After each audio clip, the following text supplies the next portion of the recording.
All right, welcome back to the Bigger Yard. This is part 2, and I have some special guests with me. But before I get to our guests, let me play a word from our sponsor. And here's another one of our sponsors, Vine's Interactive Publishing, where your literary ideas come to life. Their services include 3-part editing, cover creation, and interactive concepts and more. Call 586-441-2818 and tell them where your story begins. Follow them on IG at VinesWay100 and find them on Facebook under Vines Way. Thank you. All right, thank you. So my guest today, I have Zeke from New Era, Detroit, and I have Jason Lasoso, former candidate for the mayor of the city of Detroit, and I have Lavish T. Williams, currently running for Detroit Police Commissioner. That's right. That's right. I brought everybody together because I really want to talk about the importance of voting. In the city of Detroit, we have a lot of people that's actually registered to vote, need more to be registered to vote, but a lot of people in Detroit just don't show up to the polls when it come time to vote. We're facing too many problems in our city. I've been seeing them since I've been out of prison. And I believe that a lot of our problems we can solve ourselves, and a lot of problems we can solve at the voting poll. And I believe that they are connected. And I want to talk today. So I brought somebody that's Zeke. He's boots on the ground. He's always in the community. I've been to several of his events that he has given with his organization, and events that he show up for other people and put on for other people. Lavish T. Williams, I met him at an event before I was on his show. And Jason, many of you know, I've worked with him on his campaign, and I work with him on other things. He's always involved in the community as well. So I brought these guys together specifically because I really want to kind of target this conversation on why don't we vote in our community? Why don't we vote? Yeah. Who want to start and kick off right there? I'll go. First and foremost, I appreciate y'all, good brothers, man, for having me. Having me on.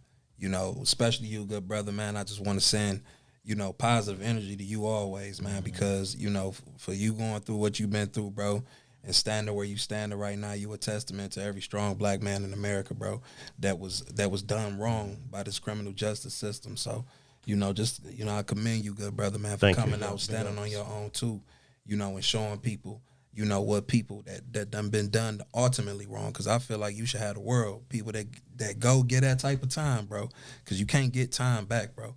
You should be able to have the world, bro. Y'all should be able to come out and everything should be yours, dog. So it shouldn't be nothing, nothing to talk about. But I commend you, good brother, for coming out, standing on your own, man, and being a great example of a strong black king, man. Is that done got caught up out here in this jungle, bro. So that's right. I just want to start off by saying that I appreciate y'all for having us on, man. Voting is something that you'll hear me talk about quite often. In regards to us going out and vote, my thing is always political education. Like, that's always one of my biggest things, man. It's like we not focused enough on the understanding of what politics does and how it has an effect on us in our day in and a day out life. Mm-hmm. And we're not educated enough on the things, that we need to have an understanding on to make us want to get out and vote. See, every time the election come around, we get tricked by these politicians with great funds that's put in place to trick us, right? So, they never really put anything in place, for people to educate themselves on, what you're voting for, not a person. You feel me? We don't vote for people. This is about policies. This is about what people can do, what we want to put people in position to carry out for us, for the people of the community. So, until people have an understanding of how the whole process works, and want to have that understanding, because, the establishment is not going to give us that. They're going to give us get out and vote, 6 to 8 months prior to it's time for whatever election. That's the only time. Like, this is a consistent thing. You're supposed to be getting out here. If you planning on doing something, man, you need to be out here, years prior to this, man, and make sure that, we putting ourselves in a position, to have an understanding and have time to get educated on the process. I want to speak to that too, man. Zeke made the point about being out here for time. Marvin, you mentioned that I'm a former mayoral candidate. I went ahead and put myself out there over the summer, the spring and the summer, and people who close to me understand that running for mayor was something I never aspired to do. In fact, running for any political office is not something I ever aspired to do. It's not the first time I've been asked, but it's the first time that I went ahead and responded to the call. And this was only after I had learned that Mike Duggan had intentions of running for a third term in a city that's predominantly black. And I'm from a position where I believe that, young people deserve to be inspired. Black people deserve to see ourselves as change agents and trust ourselves to see ourselves represented in positions of power. And even though I knew that I was putting myself at significant risk, scrutiny, potential ridicule, and, to be quite honest, it costs a lot of money. When I decided to do it is because, first and foremost, I'm a community organizer and a revolutionary. This is the background that I come from. And my wife actually came into my room and said, "Baby, I think you should run for mayor." And my first response to her was, "Get out my room," But I thought about it. I knew she and others were thinking about it for one reason, but as a revolutionary, I was thinking about it for other reasons. And I thought this might be an opportunity for us to start to create a new narrative. And to be all the way honest, and this is the first time I've said this publicly, I wasn't running to win when I jumped into it. And, initially I would tell my friends that, and people who supported me, and they would get frustrated and tell me, "Stop saying that, stop saying that," And I realized that was another degree of great risk I was, assigning to myself, putting myself out here. People would never fully understand where I'm coming from or what I'm in this for. I put myself in this dog race for a purpose that is misunderstood by our people, but it was worth it. And here's the point. Seeing me on the ballot, I think, gave people who share my experiences, people like you, people like Zeke, who come up from the background that we come up from and who don't really get a big piece or even see what's on the other, what's in that pie. If I'm on the ballot, then people start to think to themselves, "Damn, maybe I can be a part of this process."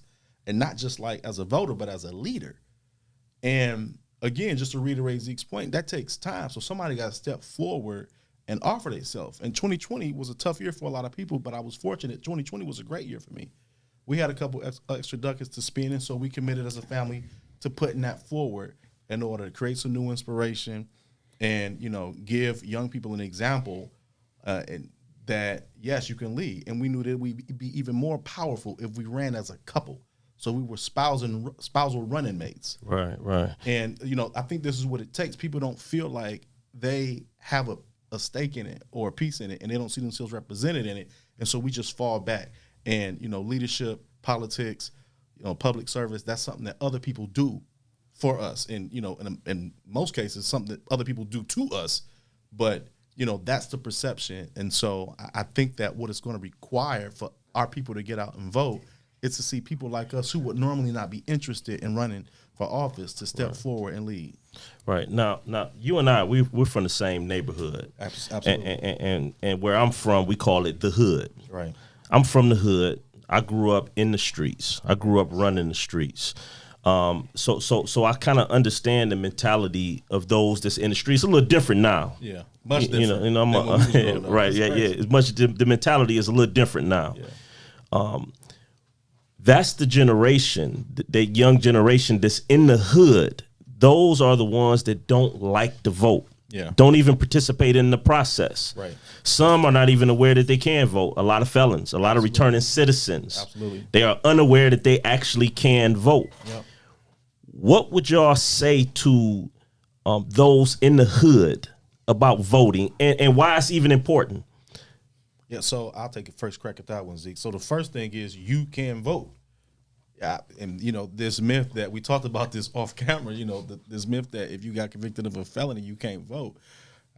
Surprise, I got convicted of a felony. I did over a dime for drug crimes, and I ran for mayor. And you better believe I voted for myself. And I voted for my wife, too. So you can vote. And, the reason why it's important, too, is, you can, when we get the right people in there, and by right people, I'm not talking about some person you got to guess who they are and do a bunch of research on who they are, because nobody in your circle have ever heard from him or heard about him before. I'm talking about people like from the streets. You don't have to be a career politician. You know, next up, I hope it's going to be one of these guys running for mayor, one of these guys beside me, and we're going to do a lot more work to build that ground game over the next 4 years to make sure that one of them win. But, you know, when people like that get into office, it's going to bring the bag to town. It's going to bring the bag to your hood. We're talking about big money. We're talking about contracts. This is why people run. I grew up in Coleman Young's Detroit. Coleman Young used to make instant millionaires. This through contracts. Those instant millionaires created jobs. Detroit is in the worst condition I've seen it in my life. I'm just being frank. I'm 42 years old. And the best was during the Coleman Young era when the alleys were clean, the dumpsters came down the alley, the street lights came on. And your mama set the clock to it. She said, come in when the street lights come on. We walked to school. For me, it was McFarland. And then in middle school, my same cohort of people, we walked to middle school together. In that case, it was Drew. And then the MAC. But, you know, neighborhoods were intact, and that's what I meant a minute ago, Marvin, when I said that a lot has changed just because people don't grow up together anymore. Everybody's moving around because there's no stability, because the bag is not in the city. The contracts are going outside of the city.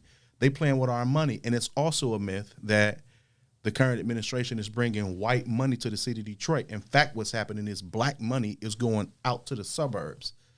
People are building these empires not through their own dollars because we giving them buildings and then we giving them cold hard cash in terms of our tax dollar, and they're building empires and subsidizing the lives of those outside of us. So when you hear somebody say go and vote, don't just go and vote. Make sure you put one of your own in the race and vote for them, because that's what's going to improve your life, especially locally. With me, and you know, point taken, a lot of that, man.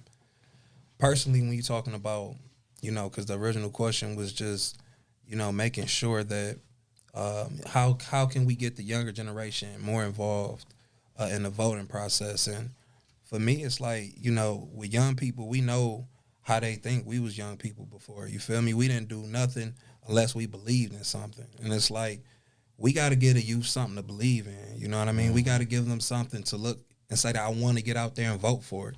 Because the people that they see in office, they, you know, the streets can't relate to Mike Duggan. That's why Mike Duggan has never got the streets out to vote, ever.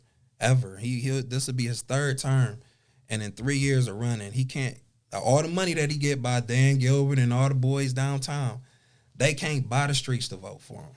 And, you know, that's because the streets don't believe in him, you know, technically. And the same thing with, you know, when we talking about people running, man, people got to be able to get the streets, man, to believe in them. And it's not just something that you do when you decide you want to run for office. It's like, you know, a lot of us and everybody sitting up here, man, we put in work out in the community on a consistent basis. And, you know, we consistent in our efforts. I would go so far as for 7 years I've been running a campaign. You feel me? But I don't look at it like a political campaign. I look at it as a campaign for the streets. Door knocking, are you kidding me? We number one in the country. My organization is number one in the country. And when you talk about hitting doors and community engagement and on the ground work, and it's like, that's why if I truly wanted to drop my hat in the race, I would beat Mike Duggan with my feet up and my eyes closed with no money in the city of Detroit. I would make history and do that with $0 when it comes to the street, because our platform is big enough. We've been the streets understand what we will bring to the table, and it's authentic, you know, being authentic. We don't need politicians no more. That's what's happening in black communities. True. And people still looking at the old way of politics and doing stuff the old way. Politicians, they are doing the exact same thing politicians was doing back in 10 years ago, 20 years ago, 30 years ago. They running the campaigns are a mirror image of each other. You know, to so much as this has been traditional campaigning for politicians. What you gonna see when it's every single time election year come? What you gonna see? You're gonna finally start to see an ad of somebody's face. You're gonna start to see signs in the yard. You're gonna start to hear from people. Maybe you'll see them at your doorstep. But besides that, you never see these people. You never see people, you know, running for office, and it's just authentic. You know, people. The youth, as crazy as a lot of it may be portrayed to be, and some of it is. Y'all understand we in a jungle, but these kids is the smartest group of black people of all times, and they not like our parents and our generation where you can throw them some BS and they nibble on it. They know you not for them. They know that you know on the other side they can smell it in your blood. You feel me? And that's just a part of the environment that we live in. You know, you come from the street, the jungle, you know what it is. You develop those senses, right? So just imagine like all the generations that come and where they at right now. They don't think nobody can't tell them nothing because at the end of the day, the ball has been dropped, you know, by the generation before us, by our generation, and by the generation under us. So the ball continues to be dropped when it comes to like accountability and putting kids up on real game to the point to where they getting raised by entertainers. They getting raised by the rappers. They doing what they do. They rocking with how they rocking, wearing what they wearing, voting for who they want to vote for. And you know, it's just if that is not the wave of us being able to, you know, connect to the youth, or you know, it is the wave, but we got to figure out different ways to come together as a community. Hey, brother, if you rapping and you saying you love your hood, you need to be dealing with people who doing the work in the community and vice versa, bro. It's like, you know, you can't just get all of this money and mislead our children and not put nothing significantly back in besides you know, a turkey or some toys at Christmas. So it's just like for us, if you want to get the youth out to vote, you got to be authentic. You got to be real. You got to be something in this city, in Detroit, one of the most enriched city in black culture.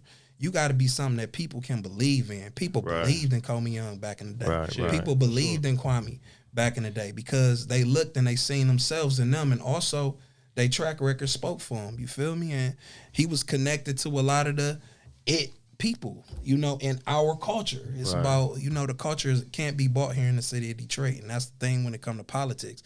So once a politician get in there and have that mindset of, okay, I can't buy that culture, I have to be authentic enough in my approach and figure out ways to be, you know, proactive before election time. People need to see you and understand your platform, know who you is, know what you about, know what you stand on.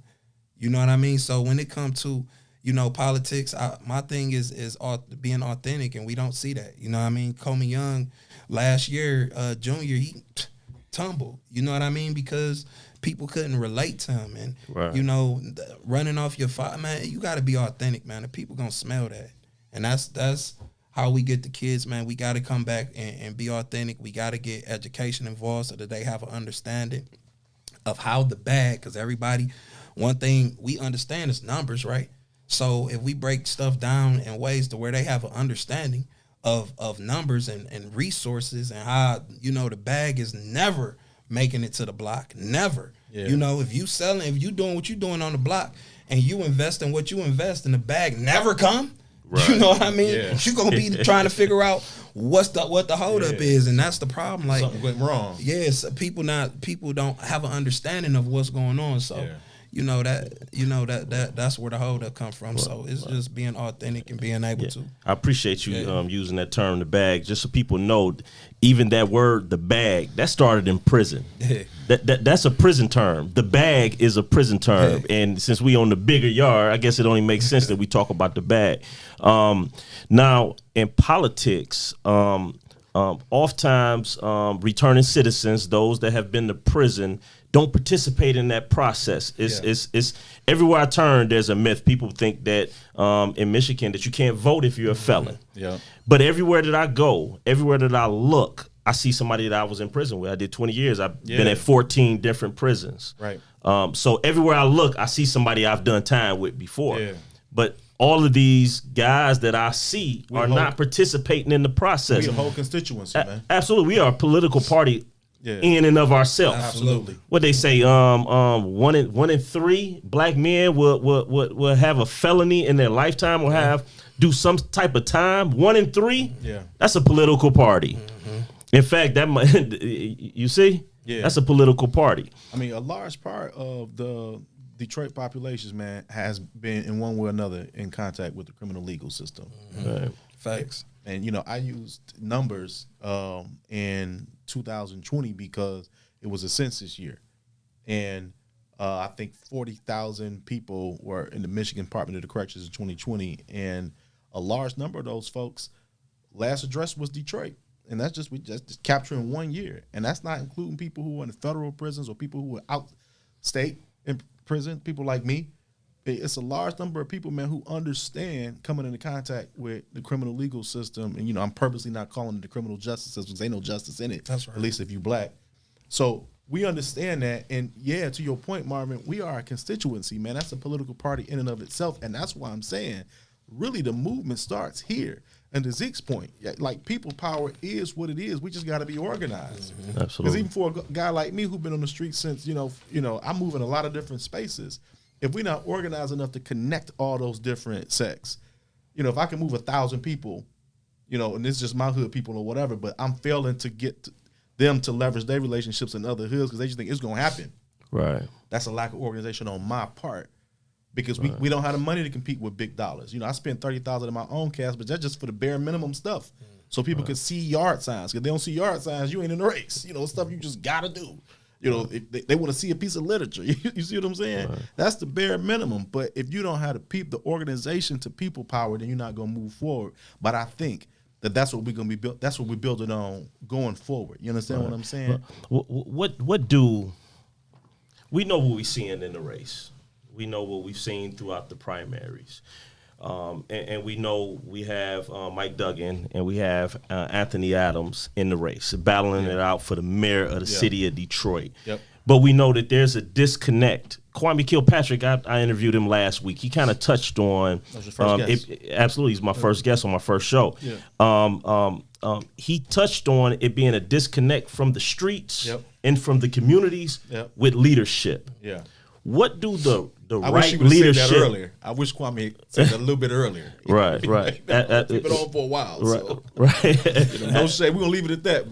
But what do the leadership that can connect with the communities? What do that look like? What do that look like right now? Yeah, part of what I said, when I was on the campaign trail is that in addition to being the chief executive officer for the city as the mayor has to also be like the father in chief. Uncle in chief, big brother in chief, means that we got to show up in the neighborhoods, man. And I heard what Kwame said. He was like, I was at your funerals, I was at weddings, and my thing has been if elected mayor, you should be driving through the neighborhoods and telling young people what you expect, but also making opportunities available for them. Black people want to run business, and I'm not just talking about like liquor stores. I'm talking about exchange markets. I'm talking about places where we can go and pop up and vendor and like network where it's music. We like to build culture while we making money and creating exchanges. We like to be a community.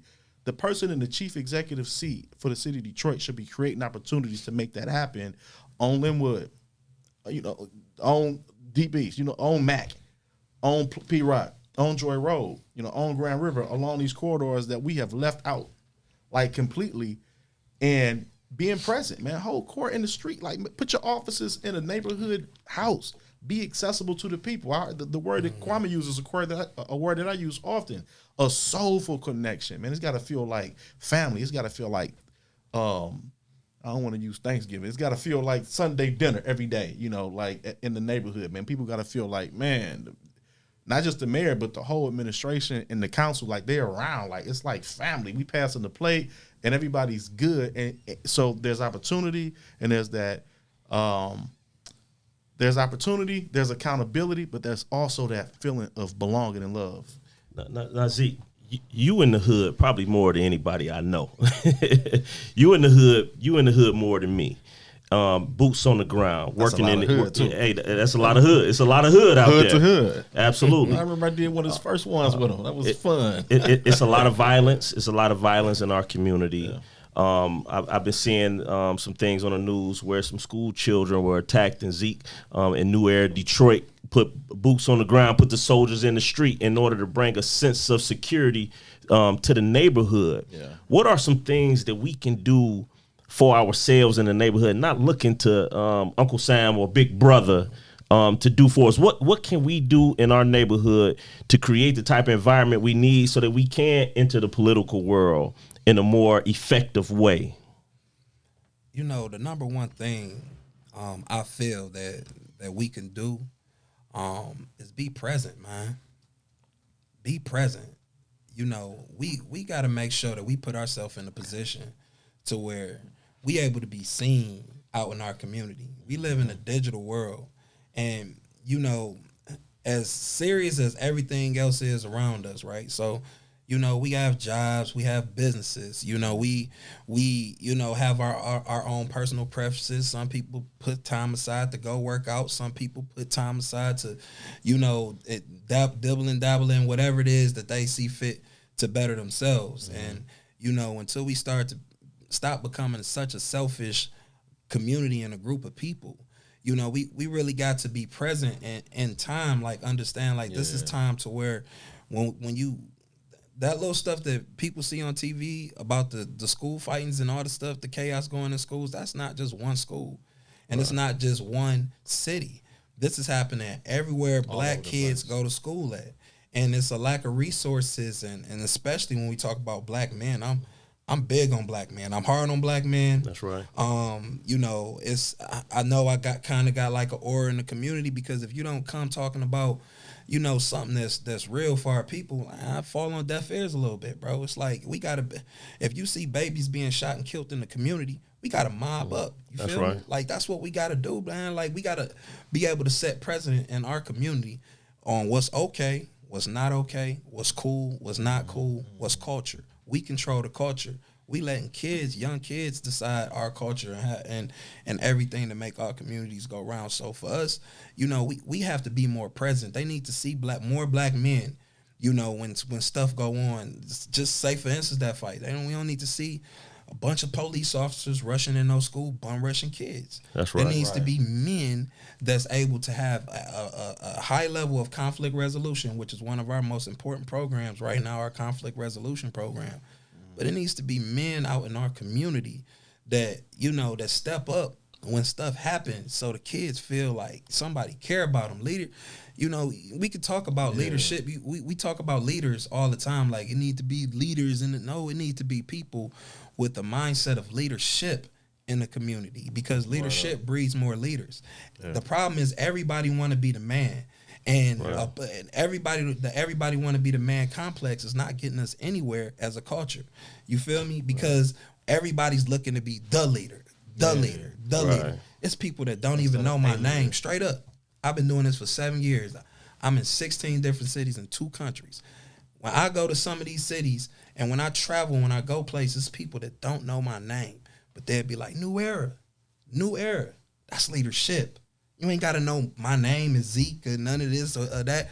It's not about me. Right. It's about being able to put ourselves in a position where, you know, people understand that this is a system that we're creating inside of a system. And for a system to be able to operate, we got to be a team. We got to be a well-greased machine. People on the ground need to be, you know, connected with people in the high up places. The people on the ground in the high up places need to be connected with the entertainment, and everybody need to be connected. And it's too much separate. You know, everybody's so separate. We Christian, we Muslim, we Moorish. It's just so much divide. Republicans and we Democrats. We Democrats. So much divide in our community, and I feel like, you know, the thing that can really separate all of that loud noise is being present, because when you present, you real. You know, when you present, you can be seen, you can be touched, you can be felt. Yeah. You know what I mean? That's why anytime I speak, most of the time I speak out in the community. I'm in the streets. Right. You ain't gonna come to too many seminars and too many lectures to see me. You gonna come, you know, out in the streets and out in the communities where I can be seen, where I can be felt, where I can be heard by the streets. You know what I mean? Not the bourgeoisies, the people who already have an understanding in this. We have a whole lost culture that's getting swept up under the rug, man. And, you know, for us as black men, the important thing is worth more than money right now is to be present in our communities and figure out how to get involved. Put time aside for these babies, put time aside for these women, put time aside for our families, and put time aside for the investment of our community and our people. That's worth more than gold right now at the time. Absolutely. Them sound like marching orders right there. So I'm going to issue a challenge to everybody listening, especially everybody in the neighborhood, all those that's been convicted of a felony, all those that have never had any interaction with law enforcement or the criminal legal system. I'm issuing you a challenge. Get involved not only in your community, but get involved in politics, get involved in economics, get involved in your family. You can't expect for real men to trust you if you're not taking care of your children. Come on now. You know, how can I trust you? Your children don't stand a chance. I know I don't stand a chance. Mm-hmm. So I'm issuing a challenge. Now, I'm kind of going off script a little bit, but this is the bigger yard. We walk in the yard right now. Yeah, for sure. We walk in the yard, and when you talk about politics, it always starts in the family. Yeah. It starts in the family, but more importantly, it really starts within you. If you're not doing what you need to do for yourself, then how can you be any good for anybody else? But politics is the art of getting what you need and what you want. Yeah, this is the only reason to even have a politician, is to get what you need and get what you want for your constituents, for your neighborhood. You see, needs need to be met. The community shouldn't look like that. The community has a lot of needs. The politicians are there to solve those problems. Creative ways to solve those problems, practical ways to solve those problems, to be able to inspire the people to solve their own problems. Yeah. You know, that's the bigger perspective. That's the bigger yard. Yeah. Now, I like you guys to leave us with some final thoughts. I wish we can go on forever and forever, but we have to bring it to an end. So I'm going to let you guys leave us with some final thoughts. You want me to take the first crack? Yeah, you can go ahead, bro. Yeah, in the end of the day, I just want our people to know that this is about us, and we don't have to rely on the skills and the resources of other people to get our house in order. And this conversation is about voting. I do want to encourage people to get out and vote. As lame as that sound, as cliche and typical as that sound, I do want you to get out and vote. And Brandy's behind the camera, but to borrow from her words and her sentiment today, your vote does count. So I'd be remiss if I didn't say, if you live in District 1, vote for my wife, the next District 1 city councilwoman. Also want to be clear. You know, I ran for mayor for very clear reasons. I say that I'm a revolutionary, and I wanted to create inspiration for people who are not normally involved in the political process. But a lot of people don't know that I'm no longer on the ballot. They still saying I can't wait you to mayor. I want you to transfer that energy, because my support goes to Anthony Adams. Mm-hmm. I believe that he's what the city needs right now in terms of representation. I believe the representation matters. I think that he has the perspective to be able to get what it is that we need. I believe that he'll make the changes necessary to make sure we're circulating our wealth. So y'all don't sit on your hands. 200-something thousand of us got out and vote last year for a man who ain't doing nothing for us locally. So I think that if we can get those numbers again this year for a race, local races are what matter the most. All politics is local. So, you know, get out there and vote. It don't matter if you've been convicted of a felony. It don't matter if you don't have ID. It don't matter if you never voted before. If you feel a little bit apprehensive, a little bit nervous, you'll know how they're going to treat you when you get there. Ask somebody to go with you, walk you through the process. Go with your moms, go with your grandma, go with your brother, go with your sister, go with your child, you know, whatever it is. But I do want y'all to go, because literally our lives are dependent on it. When I say that we can make Detroit home again, it's because I've lived in Detroit my entire life, and I have to keep coming back to the fact that I grew up in Coleman Young's Detroit, and this is not that. But we can make it that. But y'all got to speak up. Respect. You know, for me, it would just be accountability. You know, accountability is big. That's like the basis of our organization and what we founded on, what we stand on. With us, we have 5 levels of accountability, and I would just ask people to, you know, kind of take this into their day-to-day life. First level of accountability is self-accountability, right? Because nothing that we saying up here matters if people don't look themselves in the mirror and see a condition out in our community, you know, that's not fit for the future of our kids and want to do something about it. So, you know, hold ourselves accountable to do something. You know, hold yourself accountable to do something different that involves the productivity of Black communities. You know, put time aside. You know, that's something that only you can do. People can't push people to the polls anywhere. You know, people got to be able to hold themselves accountable to want to do something proactive. The second one is household accountability, right? So, your family, that's very important. Holding the people around you accountable. If it's not, your significant other, your family, whoever you live with, whoever is in your inner circle, your energy. Everybody should be on code. You feel me? Everybody should have an understanding of what life is at this point and how we should move as a unit. If you're not moving right in your own unit, how we gonna move right as a bigger unit of people? So if you in your own circle, in your own squad, if y'all not holding each other accountable, to be better, to want better for our people and our communities, you need to look at that as well. So that's number 2. The third one is community. Community accountability is very important. So I always tell people the best men and the best, parents in the world, they are 1 and 2. They hold themselves accountable, and they hold the people around them accountable. And that's typically where the best people in the world buck stop. We have to be able to say, get out of this me and mine's complex. So it's not just, me and mine straight. You hear that a lot from our people. And there's no way that just you and yours can be straight if the environment around you not straight. You can raise your kid as best as you want to raise your kid in the neighborhood. I mean, give them all the game. Make sure they taken care of financially. Make sure they spiritually and mentally together. You can be doing the best parent work ever.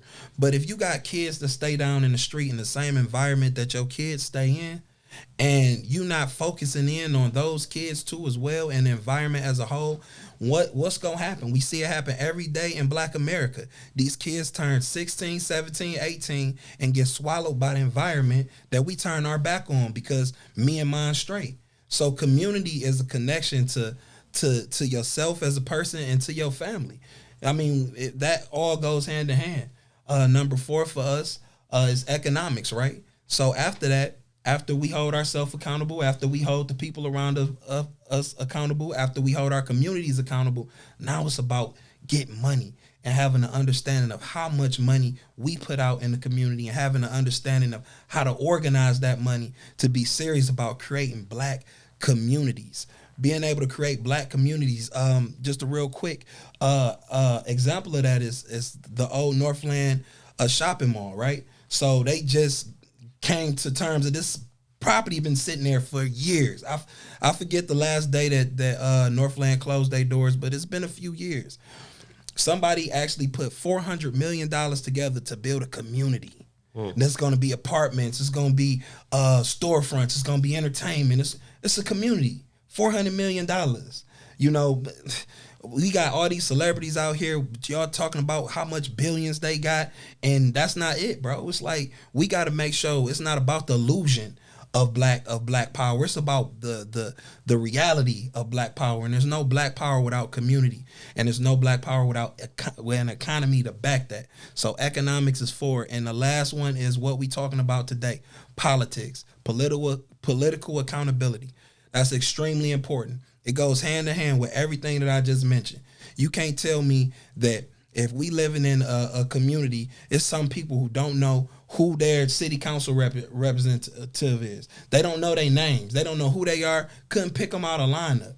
You don't know the positions in which our people are supposed to be held accountable for. You have no clue of the resources that's supposed to come to our community, the millions upon millions of dollars that's not making it to our community because it's going in the pockets of big government or big business that's supposed to be coming back to our streets and our communities. Think about when the Detroit Lions and the Detroit Pistons, what organizations are they pushing to donate to? Not organizations that's in our communities. All that is political. Everything that makes our cities and our communities go round is the politics is behind the curtains. So it's time for us to peek behind those curtains and hold ourselves accountable for being educated, understanding the politics that's around us, and being able to